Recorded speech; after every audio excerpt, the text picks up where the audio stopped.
So I just finished watching this latest episode of Bleach: The Perfect Crimson, and this is by far one of the best episodes of Bleach ever. I got it in my top 10 personally, but this episode was so fast paced, it was not even funny. But the pacing, even though it was fast, it doesn't feel rushed, and I really enjoyed that part about this episode. So we start the episode with Ukitake, which is a good thing that they did. Now we're starting to see the ramifications of Yuha actually becoming the Soul King, and they added a new scene. They added a scene of a rift, which by the way is very important. Now we're actually seeing consequences that are happening because of Yuha taking over, and we see a rift between the three worlds, and I'm really happy they added that detail in. This is not even a nitpick, even though some of y'all might consider it a nitpick. Them actually showing hollows, that is very important. Starting to invade Karakura-tan at the end of the episode. I wish they would have brought that to the front. I understand why they pushed that part to the end, but I'm really happy that we're actually starting to see these things because now we are seeing consequences. That is a new added scene, like I just said, and I'm really happy that we're starting to see the consequences because in the manga, we didn't see any of this. So this being an added detail, this was a cherry on top of this episode. But now we're going to talk about what really is important. The episode starts with Gerard Valkyrie, aka the Miracle, versus the big three. In my opinion of this arc, not for nothing, this is the big three of this arc: Kenpachi, Toshiro, and Byakuya. The three strongest captains, in my opinion. We're going back to this fight, and when I say literally the first half of this episode is those three versus Gerard, and it was flawless. It was amazing. I really wish that we got more stuff like this in the early part of Bleach, like this whole series in general, because these three together, every time they're together, perfect. It's perfection. The chemistry that these three characters have, Kubo really knows how to write characters because these three shouldn't mesh at all, but they really do. We've seen it between Kenpachi and Byakuya, but we never had that third option there. And Toshiro being that third option, it's just amazing. So we begin with the fight. This is literally a 1-for-1 for the manga of Kenpachi and Gerard Valkyrie fighting. 1-for-1 for the manga. Everything that happens actually happens. But what we get is very important because when we get Kenpachi's Bankai within like the first 8 minutes of the episode, including like the opening scenes, like the opening songs and stuff, we get his Bankai extremely quick, and it's not even one of those things where it just happens, like they just threw it out there. It felt really good because there's a part of it. Pacing, this is why I say the pacing, even though it's fast paced, it doesn't feel rushed because we get Kenpachi's Inner World, and I don't think a lot of people caught what was happening in that scene. That place is literally where Kenpachi met Yachiru. If you really watch the first part of Bleach, that's where they first met. So now there's a parallel going on of that is Kenpachi's Inner World where Yachiru tells him, hey, this is your Bankai. That's his inner world. So I had to actually go back and look at that. That is great. And even the details in her eyes where you see his rigged Zanpakuto, his original blade, all of that, perfect. They handled that scene really well because it really slowed it down and it really showed us who Zaraki really is. His life was based around that woods. His life was based around Yachiru, and the fact that now that's coming back, they executed that perfectly. Kubo did really good in telling the animators, hey, this is what I want that to be, and they executed it. So now that is really dope. I'm not even gonna lie to you. Like I said, everything is still a 1-for-1 from the manga. Kenpachi activates his Bankai and begins to put the beats down on Gerard. And this is one of those beatdowns where it might have to go in one of those montages that, you know how the anime community is, but we just sit here and say, what's one of the worst beatdown in the series? This was one of those. Kenpachi overpowers Gerard to the point where Gerard can't do nothing. His Bankai, which has no name, which by the way is a good callback to who Zaraki really is. If you ever watch Bleach, we are introduced to Zaraki because he doesn't have a name. His Bankai doesn't have a name. So the parallel there is even greater because now you see why everything just goes together well. He doesn't have his name. His Bankai doesn't have a name. Kubo could have just sat there and said, hey, add this to it. His Bankai's name. He didn't. This is why I feel like this is the best fight because there's no retcons or nothing like that. It's just literally exactly what it's supposed to be. Zaraki doesn't have a name. Zaraki is where Kenpachi is from, and Kenpachi is the strongest. That's why his name is Zaraki Kenpachi. That's the name that he gave himself. His Bankai doesn't have a name. He doesn't know his true name. There's no reason for it to be named. So during the fight, while this is actually happening, because my god, they were destroying everything, Toshiro's over there literally doing cleanup and making sure that nothing falls on the Serite. So a lot of his petals that's on his back start to decay really quick. And this is really good because I don't think we got that in the manga either of why his petals was decaying that fast. But they showed that, Toshiro was doing his best work to make sure that nothing fell.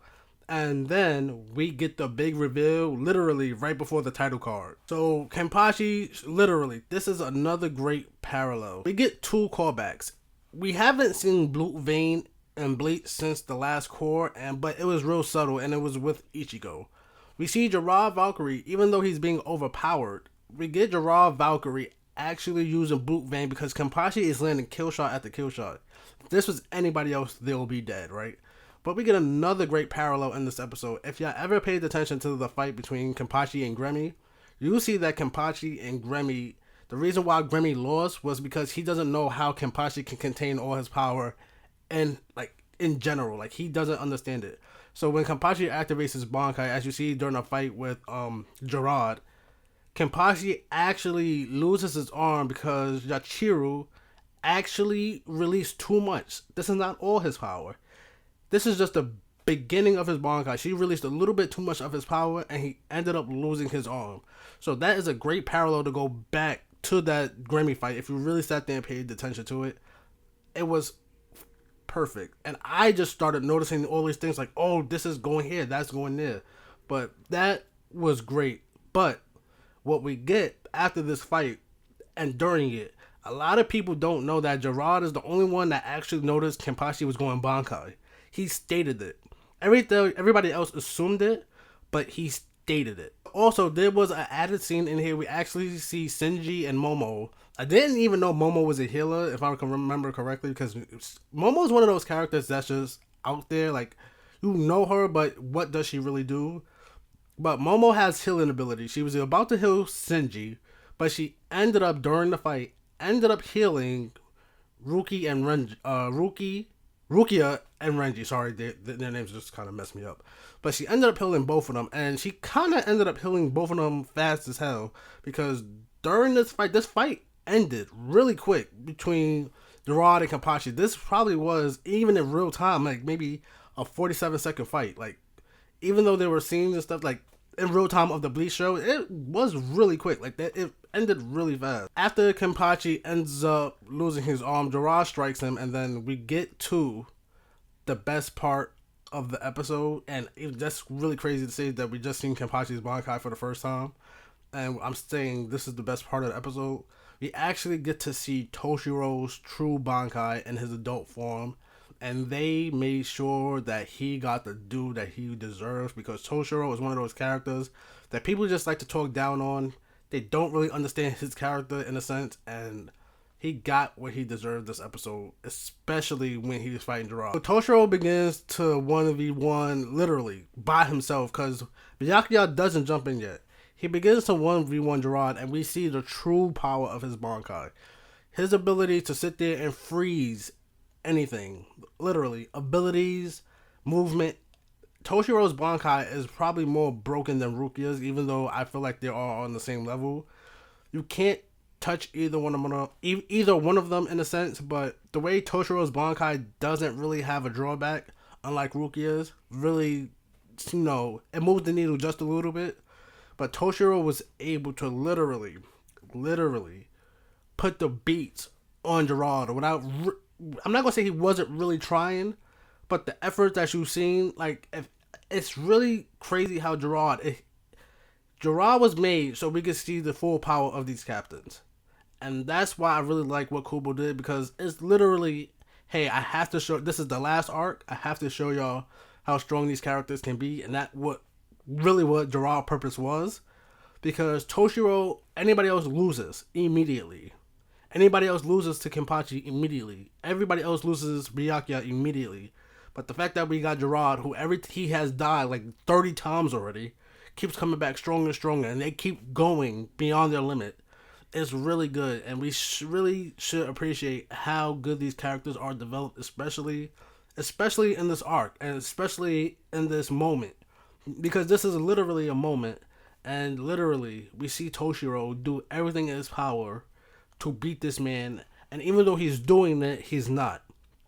And this is literally the icing on the cake, what we get right now. Byakuya rejoins the fight, and we finally get a perfect mastered Bankai from Byakuya. A lot of y'all don't think that a lot of y'all think his Bankai was mastered, and it wasn't. This is another great callback to Bleach.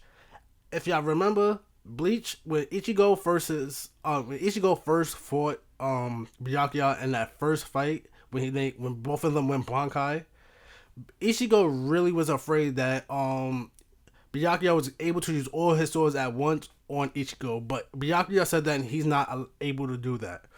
Finally get Byakuya using Ika Senjinka, and that's when he used all 1,000 of his swords at once to kill Gerard.